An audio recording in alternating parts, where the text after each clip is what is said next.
Good morning, students. In our last video lecture, we studied about garden, tombs, and forts. In this topic, we studied about architecture work during the period of Babur, Humayun, Akbar, Jahangir, and especially Shah Jahan, who was personally interested in literature, art, and architecture. During this period, some special gardens were built. Chaharbagh, which has four gardens in symmetrical division into quarters, Tomb of Humayun, and other buildings. Today, our next topic is region and empire.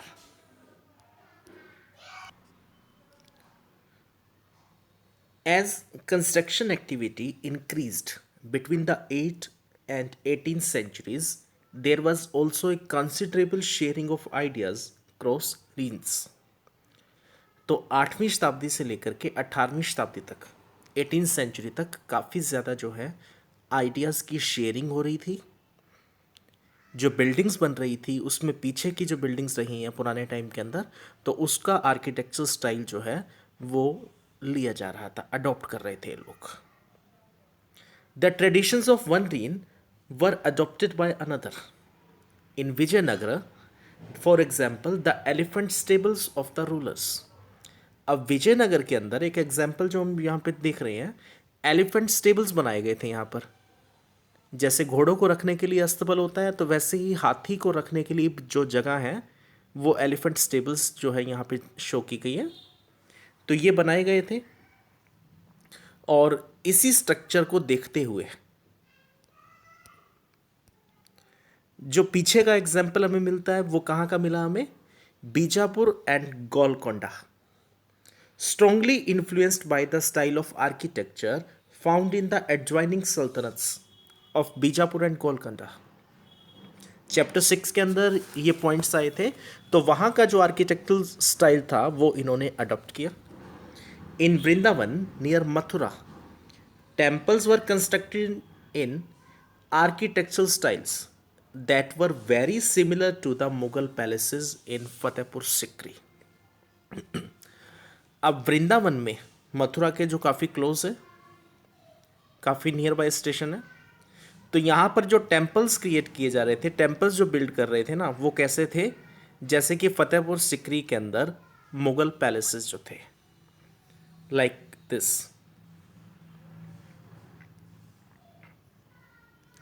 The creation of large empires that brought different reigns under their rule helped in this cross fertilization of artistic forms and architectural styles. अब mainly यहाँ पर चल क्या रहा है? Architecture styles जो है वो एक दूसरे का अडॉप्ट कर रहे हैं. जो चीज़ जहाँ पर ज़्यादा अच्छी थी वो आगे वाले लोगों ने अडॉप्ट की architectural styles. Mughal rulers were particularly skilled in adapting regional styles. अब मुगल रूलर्स जो थे वो इस चीज़ के अंदर प्रॉपर थे अडॉप्ट करने में, जो इन्होंने आर्किटेक्चर स्टाइल्स जो हैं अडॉप्ट किए हैं. इन constructing of their on buildings. अब जब इन्होंने अपनी बिल्डिंग्स यहाँ पर बनानी शुरू करी तो उसके अंदर इसी तरह का स्ट्रक्चर्स इन्होंने अडॉप्ट किया. इन Bengal, for example, the local rulers had developed a roof that was designed to resemble to thatched hut. अब बंगाल के अंदर क्या हो रहा था? लोकल रूलर्स जो थे वहाँ के, वो जो वहाँ पर घर बनाए जाते थे तो उसकी छत कैसे होती थी? जैसे हट की शेप होती है, स्लोप में. The Mughals like this bangla dome so much that they used it in their architecture. We may see this in picture. अब यहाँ की जो रूफ्स दिखाई गई हैं वो कैसे हैं? स्लोप्स के अंदर है, और इन स्लोप्स को टिकाने के लिए ये एक पिलर्स बनाए गए हैं और पिलर्स के साथ ये शेडोज जो है बनाई गई हैं इसको बैलेंस देने के लिए. इसको टिकाने के लिए। एक सपोर्ट जो है यहाँ पर तैयार की जाती थी इस रूफ को टिकाने के लिए। The impact of other range were also evident. In Akbar's capital at Fatehpur Sikri, many of the buildings show the influence of the architectural styles of Gujarat and Malwa. और अकबर की जो कैपिटल थी फतेहपुर सिकरी, वहाँ पर भी काफ़ी सारी बिल्डिंग्स जो हैं वो एक इन्फ्लुएंस क्राइटेरिया जो है वहाँ पे शो होता है हमें कि गुजरात और मालवा का जो आर्किटेक्चरल स्टाइल जो था वो वहाँ पर कहीं ना कहीं रिजेंबल करता है, मेल खाता है वहाँ पर, जो अकबर की कैपिटल के अंदर जो बिल्डिंग्स बन रही हैं। तो वो कहाँ से इन्फ्लुएंस थी? गुजरात और मालवा से। Even though the authority of the Mughal rulers waned in the 18th century, the architectural styles developed under their patronage were constantly used and adopted by other rulers whenever they tried to establish their own kingdoms. तो अब Mughals के बाद भी जो rulers रहे हैं जिन्होंने अपने नए किंगडम्स बनाए, तो उन्होंने भी इस तरह की आर्किटेक्चरल स्टाइल्स को जो है आगे अडॉप्ट किया। The architectural style developed under their patronage were constantly used. जो उनके पहले हो रहा था, उनके जो बड़े बुजुर्ग जो लोग जो कर रहे थे, जो स्टाइल्स उन्होंने अडॉप्ट किए थे, वही स्टाइल्स वो आगे अडॉप्ट कर रहे हैं अब। And adopted by other rulers whenever they try to establish their own kingdoms. और जब भी उन्होंने अपना नया साम्राज्य या नई किंगडम बनाने की कोशिश करी तो ठीक वैसा ही आर्किटेक्चर स्टाइल्स ये लोग अडॉप्ट कर रहे हैं। इन दिस पिक्चर वी में सी डेकोरेटेड पिलर्स। अब डेकोरेटेड पिलर्स का नाम क्यों दिया गया इन्हें? क्योंकि इनके पिलर्स के ऊपर जो है डिज़ाइनिंग्स की जाती थी। और ये डिज़ाइनिंग्स कहाँ पे शुरू हुई थी पहले जो मानी जाती है, गुजरात और मालवा के अंदर जो है वहाँ से ये चीज़ जो है कॉपी की गई, एक तरह से नकल की गई है वहाँ से।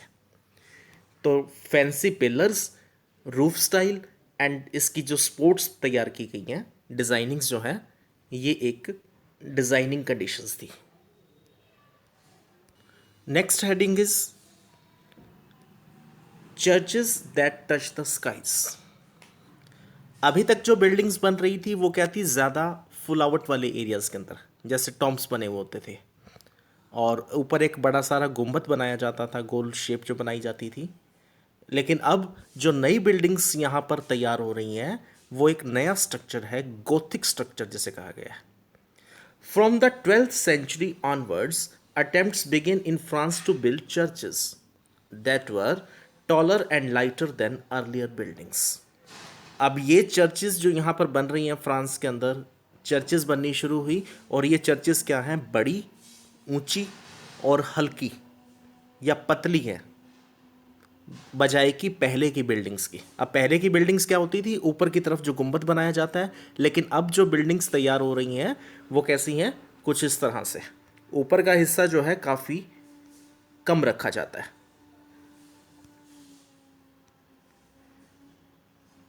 This architectural style known as Gothic was distinguished by high pointed arcs, the use of stained glass, often painted with scenes drawn from the Bible, and flying buttresses. तो अब जो आर्किटेक्चरल स्टाइल्स जो यहाँ पर अडॉप्ट किया गया वो क्या था? गोथिक स्टाइल है ये, known as Gothic, which was distinguished by high pointed arches. अब आर्क्स क्या थे? पहले जो बनती थी इस तरह की आर्क्स, इस तरह की शेप्स जो गेट बनाए जा रहे थे तो वो आर्क्स थी। तो उस तरह की चीज़ें नहीं है, अब ये अलग जो है स्ट्रक्चर आ चुका है। अब यहाँ पर यहाँ का जो एरियाज जो है, तो आर्क्स के साथ काफ़ी कुछ नई चीज़ें यहाँ पर अडॉप्ट की गई। स्टेन्ड ग्लासेस जो हैं यहाँ पर, स्टेन्ड ग्लासेस क्या होते हैं? कलर्ड ग्लासेस जो होते हैं या जिनके ऊपर पिक्चर्स बनाई जाती हैं, या बड़े बड़े मॉल्स के बाहर आपने जैसे देखे हों कलर्ड ग्लासेस जो लगे हुए होते हैं, तो इस तरह के ग्लासेस जो हैं शुरू हुए।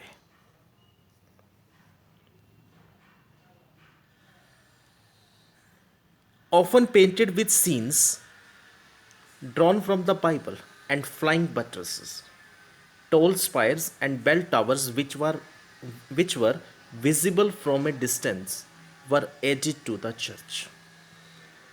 अब एक और चीज़ जो अब यहाँ पर शुरू हो रही थी, जैसे हम लोग मंदिर के पास घंटी लगाते हैं, एक बेल लगाते हैं, तो ठीक वैसे ही एक बेल टावर्स बनाए गए यहाँ पर, जो कि काफ़ी दूरी से देखे जा सकते हैं, काफ़ी डिस्टेंस से, जिसकी बिल्डिंग की पहचान हो जाती थी, जिससे कि सामने एक चर्च हो सकती है। तो बीच का जो पोर्शन है, ये एरिया जो है, यहाँ पर रोप लगी हुई होती थी और यहाँ पर एक बेल लगा दी जाती है, और नीचे जो है उसकी रोप बनी हुई है। तो जैसे ही वो टाइमिंग होती है उनकी, तो उस रोप के साथ उस बेल को बजाते हैं, और तो उसकी साउंड जो है दूर तक सुनाई देती है और पहचान हो जाती है, आइडेंटिफाई हो जाता है कि यहाँ पर एक चर्च है। One of the best known examples of this architectural style is the church of the Notre Dame in Paris, which was constructed through several decades in the 12th and 13th centuries। और इस तरह की church जो बनी है, उसका एक best example जो है हमारे पास नोटर डेम पेरिस के अंदर, जो several decades constructed through several decades in the 12th and 13th centuries। तो ये इस तरह की एक ऐसी ही चर्च, एक ऐसा ही आर्किटेक्चरल स्टाइल का एक बेस्ट एग्जाम्पल जो है हमारे पास शो हुआ है। Students, now we will do exercise questions from this chapter. First question is, how is the tribute principle of architecture different from the arcuate. दो स्ट्रक्चर्स हमने पीछे स्टडी किए थे, ट्रिब्यूट और आर्क्वेट। दोनों में फ़र्क क्या था? आर्क्वेट स्ट्रक्चर जो था, तो उसमें तो क्या था, आर्क्स वाली शेप्स बनाई जाती थी। जो स्ट्रक्चर्स होता था, तो आर्क्वेट स्टाइल जो था वो कुछ इस तरह का स्ट्रक्चर्स था, और ट्रिब्यूट जो था उसमें पिलर्स बनाए गए थे, और पिलर्स के ऊपर इस तरह से स्टोन्स लगाए गए थे, मार्बल्स जो है यूज़ किए गए थे इनको बैलेंस बनाने के लिए। कुछ इस तरह की फिगर जो है हमने की थी। तो ये एक इसमें जो है मेन डिफरेंस था इन शेप्स के अंदर। In trabeate style of architecture, roofs, doors and windows were made by placing a horizontal beam across two vertical columns। तो उसमें क्या होता था कि वर्टिकल कॉलम्स जो हैं, दो वर्टिकल कॉलम्स, और इनके ऊपर बीम्स डाले जाते थे। अभी तो जैसे सिंपल बीम डालते हैं हम लोग, लेकिन पहले क्या होता था, तो उसमें अलग अलग बीम्स जो हैं डलते थे इस तरह से। तो ये पैटर्न जो है पहले यूज होता था। In arcuate style of architecture, the weight of the superstructure above the doors and windows were carried out by arches. और आर्क्वेट स्टाइल क्या था? आर्क्वेट स्टाइल के अंदर सारा का सारा जो है, जो ऊपर की बिल्डिंग का वेट जो है वो किस पर आ जाता था? आर्क्स के ऊपर। इस एरिया के ऊपर सारा जो है इनका वेट आ जाता था। तो आर्क्स जो हमने दो तरह की आर्क्स पढ़ी थी, एक तो पॉइंटेड आर्क्स थी इस तरह की, और एक आर्क्स हमने देखा था इस तरह की आर्क्स जो है बन रही थी गेट के अंदर। तो इन आर्क्स के ऊपर पूरा का पूरा स्ट्रक्चर जो है आता था, पूरा वेट इसी के ऊपर आ जाता है। Second question is, what is shikhar? Shikhar क्या होता था? Shikhar is the highest roof of the temple. Temple का जो सबसे ऊपरी सिरा जो होता था, गुंबद या चोटी जिसे कहा जाता था उसकी, तो वो एरिया क्या कहलाता था? Shikhar. What is pietra dura? Pietra dura क्या है? It is an architectural style in which colored hard stones placed in depressions carved into marble or sandstone, creating beautiful ornate patterns। तो इसमें क्या होता था? पत्थर जो है, मार्बल्स जो हैं, कलर्ड मार्बल्स, स्टोन्स का यूज़ करते हुए एक आर्किटेक्चर स्टाइल, एक ड्राइंग्स टाइप्स की जाती थी, डिज़ाइनिंग्स बनाई जाती थी। We may see in this picture. अब इस पिक्चर में पीछे की तरफ जो एरियाज जो दिखाया गया है, ये डिज़ाइनिंग्स जो हैं, ये जो डिज़ाइंस बने हुए हैं, तो ये डिज़ाइन जो है, ये इसे नाम दिया जाता था pietra dura. Next question is, what are the elements of a Mughal charbagh garden? Mughal charbagh gardens हमने पीछे पढ़े हैं, हमने रीड किए पीछे टॉपिक। तो उसमें क्या होता था, रेक्टेंगुलर शेप, और उसके अंदर क्या होते थे, 4 पार्टीशंस किए जाते थे। टॉम्ब होता था बीच में, और आर्टिफिशियल रिवर्स जो यहाँ पर बनी हुई होती थी, आर्टिफिशियल चैनल्स जो हैं यहाँ पर बनाए जाते थे। Charbagh gardens are rectangular walled enclosure, एक रेक्टेंगुलर शेप जिसकी चारों तरफ 4 दीवारी बनाई गई है, एनक्लोजर किया गया, वॉल्ड है चारों बड़ी, and divided into 4 quarters bye artificial channels, और बीच में आर्टिफिशियल चैनल्स बने हुए हैं उसको डिवाइड करते हुए। Okay students, read the lesson carefully and learn question answers and write these question answers in your fair notebook. Rest of the question answer we will discuss tomorrow. Thank you.